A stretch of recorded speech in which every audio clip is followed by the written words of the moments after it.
ರಾಜಕೀಯಕ್ಕೆ ಬಂದಮೇಲೆ ರಾಜಕೀಯ ನಿಂತ ನೀರಲ್ಲ, ಇದು ಹರಿತಾ ಇರಬೇಕು. ಗ್ರಾಮ ಪಂಚಾಯತಿ ಆಗಿರ್ಬೋದು, ಮುಂದಿನ ಯಾವುದೇ ಚುನಾವಣೆಗೆ ಬಂದರೆ ಸ್ಪರ್ಧಿಸೋಕ್ಕೆ ನಾವು ಸಿದ್ಧ. ನಾನು ಕೂಡ ದೊಡ್ಡದು ಯಾವುದೋ ಹುದ್ದೆ ಬೇಕು, ದೊಡ್ಡದು ಯಾವುದೋ ತಾಲೂಕ್ ಪಂಚಾಯತಿ ಜಿಲ್ಲಾ ಪಂಚಾಯತಿ ಕೊಡಿ ಅಂತ ನಾನು ಕೇಳಿಲ್ಲ. ನಿಮಗೆ ಗ್ರಾಮ ಪಂಚಾಯತಿಯಿಂದ ಸ್ಪರ್ಧೆ ಮಾಡೋಕ್ಕೆ ಪಕ್ಷ ಸಪೋರ್ಟ್ ಮಾಡೋ ವಿಚಾರದಲ್ಲಿ ಅವರ ರೆಸ್ಪಾನ್ಸ್ಗಳು ಯಾವ ರೀತಿಯಾಗಿದೆ ಅನ್ನುವಂಥದ್ದು. ಯಾರೋ ಆದಲ್ಲಿ ಬೀದಿಯಲ್ಲಿ ಹೋಗೋರ ಮಾತಿಗೆಲ್ಲ ನಾನು ಮನ್ನಣೆ ಕೊಡಬೇಕಾಗಿಲ್ಲ. ಎಲ್ರಿಗೂ ರಾಜಕಾರಣಕ್ಕೆ ಬಂದ ಮೇಲೆ ಎಲ್ರಿಗೂ ಕೂಡ ರಾಜಕಾರಣದಲ್ಲಿ ನಿಂತ ನೀರಲ್ಲ, ಇದಂತ ಹರಿತಾ ಇರಬೇಕು. ನಿಂತ್ಕೊಂಡು ಅಥವಾ ಹಿಂದೆ ಸ್ಟೆಪ್ ಇಡೋಕ್ಕಾಗೋದಿಲ್ಲ. ದಿನಕ್ಕೂ ನಾವು ಮುಂದೆ ಹೋಗೋದನ್ನೇ ನೋಡ್ತೀವಿ. ಅದೇ ರೀತಿ ನಮ್ಮ ಗುರಿ ಮುಂದೆ ಇದ್ದಾಗ ನಾವು ಗ್ರಾಮ ಪಂಚಾಯತಿ ಆಗಿರ್ಬೋದು, ಮುಂದಿನ ಯಾವುದೇ ಚುನಾವಣೆಗೆ ಬಂದರೆ ಸ್ಪರ್ಧಿಸೋಕ್ಕೆ ನಾವು ಸಿದ್ಧರಾಗಿದ್ದೇವೆ. ಸ್ಪರ್ಧಿಸೋಕ್ಕೆ ನಾವು ಎಲ್ಲ ರೀತಿ ಸಿದ್ಧರಾಗಿದ್ದೇವೆ. ಪಕ್ಷದಿಂದ ಯಾವ್ದಾದ್ರು ತೀರ್ಮಾನಗಳು ಬಂದಿದೆಯಾ ಅಥವಾ ನೀವೇನಾದ್ರು ಸ್ಪರ್ಧೆ ಮಾಡ್ತೀರಾ? ಇಲ್ಲ, ಈಗ ನಾನು ಸ್ಪರ್ಧೆ ಮಾಡಬೇಕು. ಮುಂದಿನ ಗ್ರಾಮ ಪಂಚಾಯತಿ ಎಲೆಕ್ಷನ್ ಬಂದರೆ ನಾನು ಸ್ಪರ್ಧೆ ಮಾಡಬೇಕಂತ ಈಗ ಆಲ್ರೆಡಿ ನಾನು ಈ ಹಿಂದೆ ನಮ್ಮ ತಾಲೂಕು ಅಧ್ಯಕ್ಷರಿಗೆ, ನಮ್ಮ ಪಂಚಾಯತ್ ವ್ಯಾಪ್ತಿ ಅಧ್ಯಕ್ಷರಿಗೆ ಎಲ್ರಿಗೂ ನಾನು ಈ ಮೊದಲೇ ತಿಳಿಸಿದ್ದೇನೆ. ಯಾವುದೇ ರೀತಿ ಎಲೆಕ್ಷನ್ ಬಂದರೆ ನಾನು ಸ್ಪರ್ಧೆ ಮಾಡ್ತೀನಿ, ನಾನು ರೆಡಿ ಇದ್ದೀನಿ, ನಾನು ಸಿದ್ಧ ಇದ್ದೇನೆ ಅಂತ ಹೇಳಿದ್ದೇನೆ. ಅದಕ್ಕೆ ತಕ್ಕನಾಗಿ ಅವರು ಸ್ಪಂದಿಸ್ತಾರೆ ಅಂತ ನಾವು ಅಂದ್ಕೊಂಡಿದ್ದೀವಿ. ಯಾಕಂದರೆ ಅವರು ನಮ್ಮ ಹಿರಿಯರು ಏನು ಹೇಳಿದ್ದಾರೆ ಅಂದರೆ, ಯುವಕರಿಗೆ ಹೆಚ್ಚಿನ ಪ್ರಾತಿನಿಧ್ಯ ಕೊಟ್ಟರೆ ಅವರು ಮುಂದೆ ಬಂದರೆ ನಮಗೆ ಒಳ್ಳೆಯದಾಗುತ್ತೆ ಅಂತ. ಆ ರೀತಿಯಲ್ಲಿ ಯುವಕರನ್ನು ಬೆಳೆಸುವ ಗುಣ ಇದೆ ಅಂತ ಅಂದ್ಕೊಂಡಿದ್ದೀವಿ. ಮುಂದಿನ ದಿನದಲ್ಲಿ ಅವ್ರು ನಮ್ಗೆ ಬೆಳೆಸ್ತಾರಂತ ಅಂದ್ಕೊಂಡಿದ್ದೀವಿ. ಆ ನಿಟ್ಟಿನಲ್ಲಿ ಅವ್ರು ನಮಗೆ ಸಹಕಾರ ಕೊಡ್ತಾರಂತಲೂ ಅಂದ್ಕೊಂಡಿದ್ದೀವಿ. ಆ ರೀತಿ ಏನಾರ ಸಹಕಾರ ಕೊಟ್ಟರೆ ನಾವು ಮುಂದೆ ಹೋಗ್ಬೋದು, ಇಲ್ಲ ಅಂದರೆ ನಮ್ಮ ಒಂದು ತೀರ್ಮಾನನ ಮುಂದಿನ ದಿನದಲ್ಲಿ ತಿಳಿಸ್ಬೋದು ಅಷ್ಟೇ.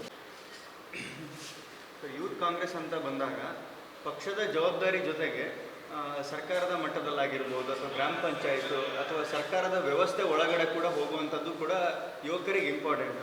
ಆ ನಿಟ್ಟಿನಲ್ಲಿ ಕಾಂಗ್ರೆಸ್ ಪಕ್ಷದಿಂದ ಯಾವ ರೀತಿಯಾಗಿರುವಂಥ ಒಂದು ಏನಾದ್ರು ನಿರ್ಧಾರಗಳನ್ನು ತಗೊಂಡಿದೆಯಾ ಅಥವಾ ಮುಂದಿನ ಬಾರಿ ಯೂತ್ಗಳನ್ನು ಗ್ರಾಮ ಪಂಚಾಯತ್ ಎಲೆಕ್ಷನ್ನಲ್ಲಿ ನಿಲ್ಲಿಸುವಂಥ ಪ್ರಯತ್ನಗಳೇನಾದರೂ ಆಗ್ತಿದೆಯಾ?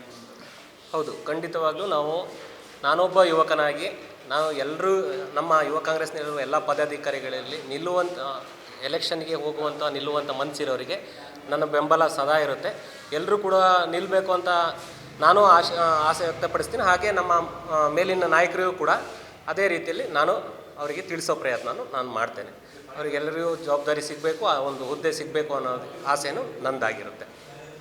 ಕಳೆದ ಒಂದು ವರ್ಷದಿಂದ ಕೂಡ ತಾವು ಅಧಿಕಾರ ಸ್ವೀಕಾರ ಮಾಡ್ಕೊಂಡು 1 ವರ್ಷ ಆಗಿದೆ. ಯಶಸ್ವಿಯಾಗಿ ಕೂಡ ಅಧಿಕಾರ ನಿರ್ವಹಿಸ್ಕೊಂಡು ಬರ್ತಾ ಇದ್ದೀರಾ.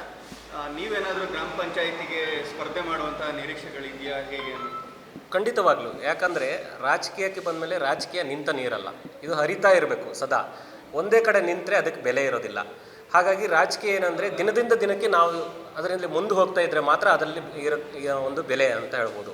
ಯಾಕಂದರೆ ರಾಜಕೀಯದಲ್ಲಿ ಯಾರು ಹಿಂದೆ ಕಾಲಿಡೋದು ಇಲ್ಲ ಅಥವಾ ನಿಂತಲ್ಲೇ ನಿಂತ್ಕೊಳೋದು ಇಲ್ವ. ಆ ಥರ ಏನಾದ್ರು ಇದ್ದರೆ ಅದು ಫೇಲ್ಯೂರ್ ಆಗುತ್ತೆ. ನಾವೇನಂದರೆ ನಮ್ಮದೊಂದು ಗುರಿ ಇರುತ್ತೆ, ಆ ಗುರಿ ಎಡೆಗೆ ಸಾಗ್ತಾ ಇರ್ತೀವಿ.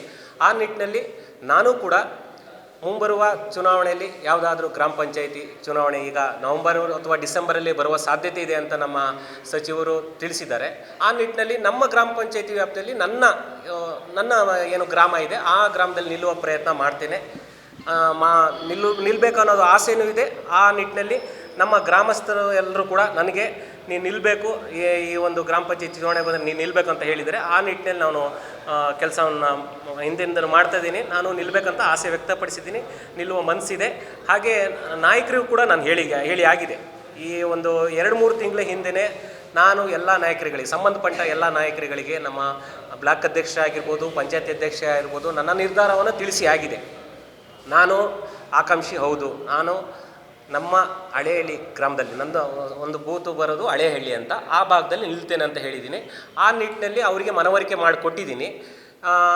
ಮುಂಬರುವ ಎಲೆಕ್ಷನ್ಲಿ ಅವರು ನಮಗೆ ಎಲ್ಲ ರೀತಿಯ ಸಪೋರ್ಟ್ ಮಾಡ್ತಾರಂತ ಅಂದ್ಕೊಂಡಿದ್ದೀವಿ. ಯಾಕಂದರೆ ನಾಯಕರೇ ಹೇಳ್ತಾರೆ ಯುವಕರು ಮುಂದೆ ಬರಬೇಕು, ಯುವಕರು ನೀವು ಎಲ್ಲ ರೀತಿಯ ಒಂದು ಕೆಲಸ ಕಾರ್ಯದಲ್ಲಿ ತೋಡಬೇಕು. ಹಾಗೆ ಚುನಾವಣೆಯಲ್ಲೂ ಕೂಡ ಈ ಗ್ರಾಮ ಪಂಚಾಯತಿ ಚುನಾವಣೆಯಲ್ಲಿ ಫಸ್ಟು ಎಲ್ಲರೂ ಕೂಡ ಡೈರೆಕ್ಟ್ MLA ಎಲೆಕ್ಷನ್ ನಿಲ್ಲಕ್ಕಾಗೋದಿಲ್ಲ, ಡೈರೆಕ್ಟ್ ತಾಲೂಕ್ ಪಂಚಾಯತ್ ಜಿಲ್ಲಾ ಪಂಚಾಯತಿಗೆ ಹೋಗಿ ನಿಲ್ಲಕ್ಕಾಗೋದಿಲ್ಲ. ಫಸ್ಟ್ ಬೇಸಿಕ್ಕಿಂದ ಬಂದರೆ ಮಾತ್ರ ಚುನಾವಣೆ ಅರ್ಥ ಆಗೋದು, ಸಾರ್ವಜನಿಕರ ಸಮಸ್ಯೆ ಕುಂದುಕೊರತೆ ಏನಿದೆ ಅನ್ನೋದು ಅರ್ಥ ಆಗೋದು. ಆ ನಿಟ್ಟಿನಲ್ಲಿ ನಾನು ಕೂಡ ದೊಡ್ಡದು ಯಾವುದೋ ಹುದ್ದೆ ಬೇಕು, ದೊಡ್ಡದು ಯಾವುದೋ ತಾಲೂಕ್ ಪಂಚಾಯತ್ ಜಿಲ್ಲಾ ಪಂಚಾಯತಿ ಕೊಡಿ ಅಂತ ನಾನು ಕೇಳಿಲ್ಲ.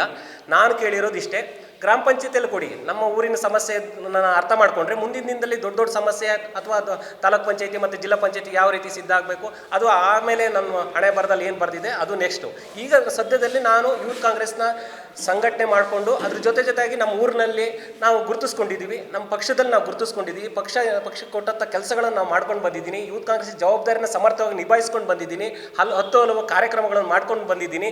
ಈ ನಿಟ್ಟಿನಲ್ಲಿ ನಾನು ಕೂಡ ಆಕಾಂಕ್ಷಿ ಆಗಿದ್ದೇನೆ ಮತ್ತು ನಮ್ಮ ಗ್ರಾಮಸ್ಥರು ಕೂಡ ನಮ್ಮ ಊರಿನವರು ಕೂಡ ಸಪೋರ್ಟ್ ಮಾಡಿದ್ದಾರೆ. ಆಲ್ರೆಡಿ ನೀನು ಎಲೆಕ್ಷನ್ ಬರೋದು ಯಾವಾಗ ಅಂತ ಅವ್ರಿಗೆ ಗೊತ್ತಿಲ್ಲದೆ ಇದ್ದು ಕೂಡ ನೀನು ನಿಲ್ಲಬೇಕು ಅನ್ನೋದು ಅವ್ರದ್ದು ಒಂದು ಆಸೆ ಇದೆ, ನನಗೂ ಆಸೆ ಇದೆ, ನಾನು ನಿಲ್ಲಬೇಕಂತ ಇದ್ದೀನಿ.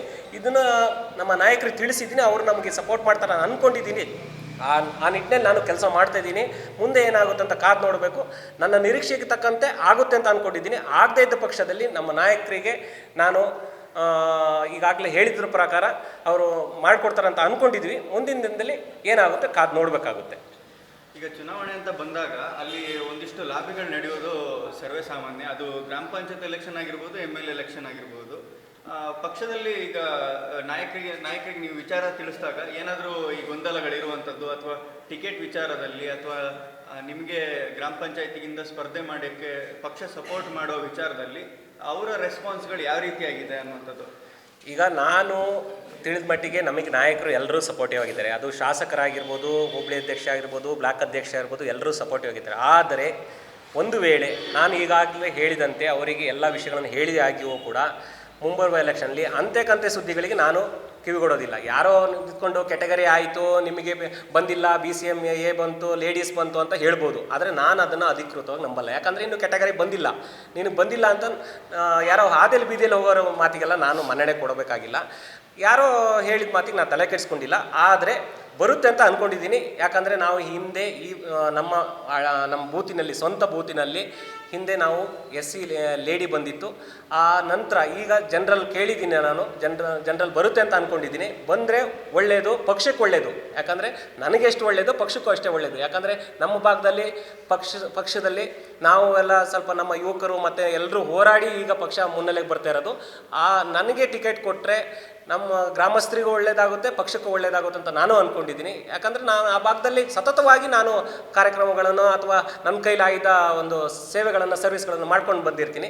ಆ ನಿಟ್ಟಿನಲ್ಲಿ ಪಕ್ಷ ಯೋಚನೆ ಮಾಡಿ ನಿರ್ಧಾರ ತಗೊಂಡ್ರೆ ಒಳ್ಳೆಯದು ಅನ್ನೋದು ನನ್ನ ಒಂದು ಅನಿಸಿಕೆ. ಈ ರೀತಿಯ ಇನ್ನಷ್ಟು ವಿಡಿಯೋಗಳು ನಿಮಗೆ ಸಿಗಬೇಕೇ? ಹಾಗಾದ್ರೆ ಈಗಲೇ ನ್ಯೂಸ್ ಮಲ್ನಾಡ್ ಚಾನೆಲ್ನ ಸಬ್ಸ್ಕ್ರೈಬ್ ಆಗಿ, ಕೆಳಗಿರೋ ಸಬ್ಸ್ಕ್ರೈಬ್ ಬಟನ್ ಮೇಲೆ ಕ್ಲಿಕ್ ಮಾಡಿ ಉಚಿತವಾಗಿ ಸಬ್ಸ್ಕ್ರೈಬ್ ಆಗಿ.